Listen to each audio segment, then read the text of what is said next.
Hey YouTube, JTIsReborn here. Welcome to another edition of Opening Night. I'm here on the BigJackFilms YouTube channel, and I just got out of seeing Bad Boys for Life. That's right, the third entry in the Bad Boys film franchise. The first two were obviously directed by Michael Bay Explosion. I think the first Bad Boys was his first movie that he ever did. I think after that he went on to do The Rock.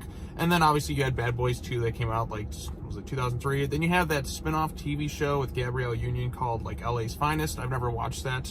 But, yeah, so it's the third entry. It's been a really long time since the last Bad Boys film. It was like 16, 17 years or something like that. And usually when you take a long gap in between sequels, you're either going to get something really good sometimes, or you're going to get something that's really crappy and disappointing, something like a Blues Brothers 2000.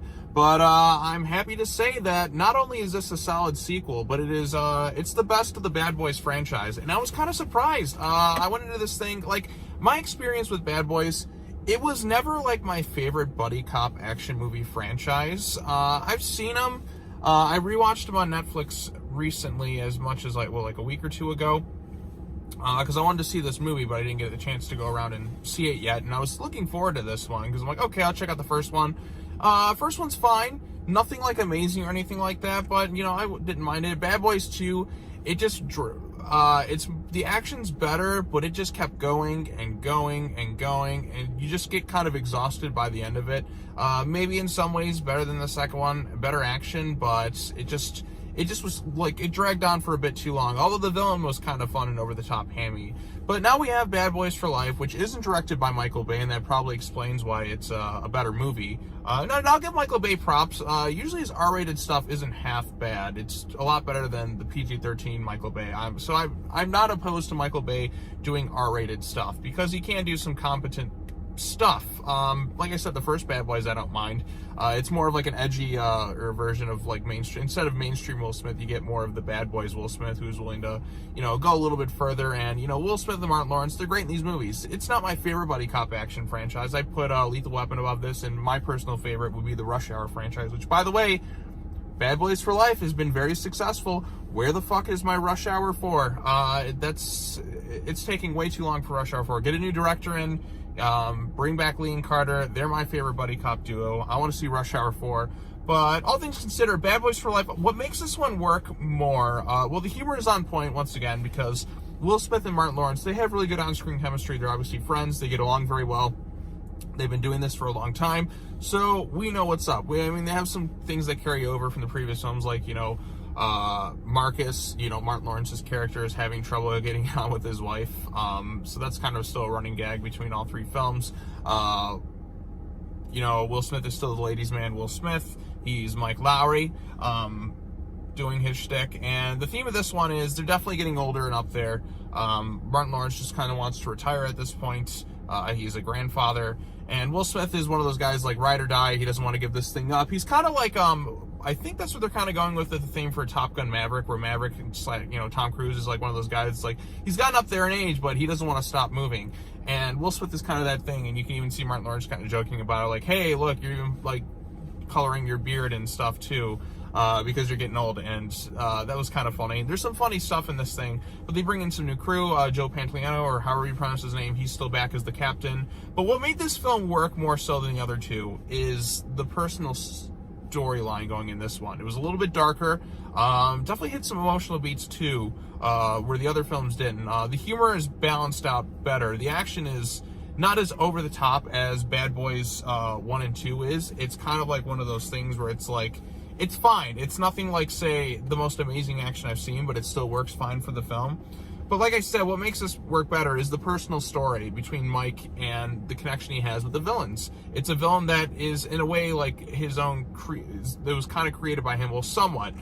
There's a connection. I don't want to necessarily give it away, because I think going into this thing blind and not necessarily knowing that makes it more effective. And if you've seen the other two Bad Boys movies, they're on Netflix, so you can definitely check them out before seeing this one. I recommend doing so. It works in regards to this film. I think I was the most invested. Out of the three films I watched, this is the one I was the most invested in terms of the story, the stakes. It didn't feel nearly as long as Bad Boys 2. Although Bad Boys 2 is kind of fun and how over-the-top ridiculous it is. But this one, it's a little bit more grounded. Like I said, they still have some kind of their sense of humor.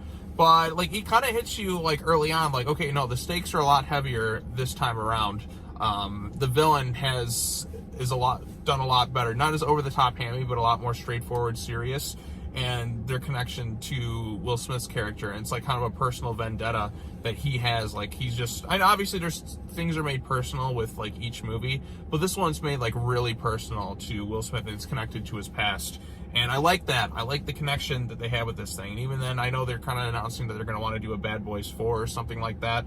But this is definitely a very strong entry in the franchise, and I can see why a lot of people have been liking it. I came away like, wow, you know, they took their time to get this thing out there, but it's, you know, I wasn't too excited for a new Bad Boys movie, but I came away like, you know, okay, I was going in with okay expectations, like, all right, let's see a Bad Boys movie. And I sat back right in the theater, I put my feet up, and I enjoyed the ride. Hopefully they go and make more of these things, because I kind of like that, where there's a nice gap sometimes between movies, and I'm surprised, like, hey, if they can keep doing more, like, with this level of quality, maybe even do better with the next one, I'm all for it. I definitely am. So, yeah, I'm trying to think if I have any real negatives about this one.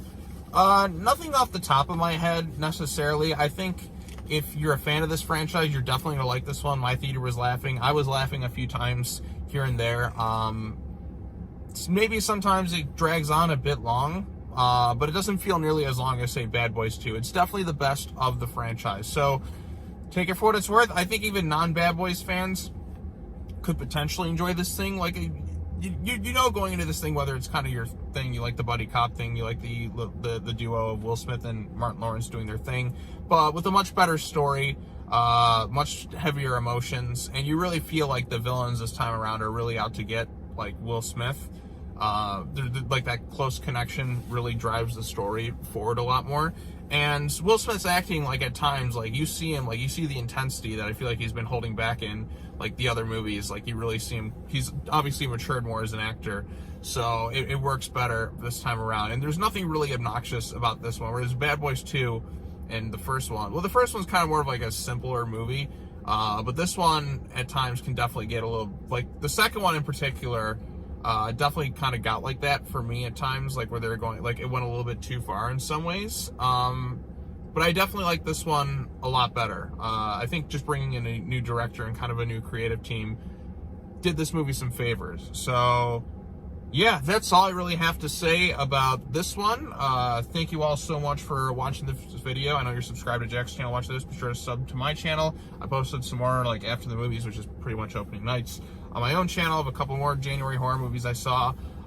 More stuff coming out. I don't know what the next video is going to be, but hope you guys enjoyed this. Go check out Bad Boys for Life if you haven't already. Like I said, I want to keep this kind of spoiler-free, kind of vague, so as to not get into anything.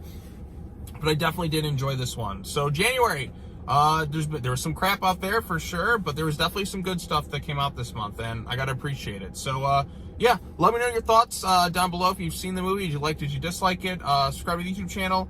Check out some more stuff on mine and Jack's channel, obviously. And yeah, thanks so much for watching, everybody. I'll see you guys in the next opening night, whatever that may be. I don't know if Jack's doing Sonic the Hedgehog or not, but until next time, I will see you then. Bye-bye. Bad boys, what you gonna do? What you gonna do when they come for you? See, I can't do it. I don't have the style of it, so. All right, well, see you later. Bye-bye. Go check it out. It's good, surprisingly. So, more of this. And go do make Rush Hour 4. That's the main takeaway. I want to Rush Hour 4. So, yep, bye-bye.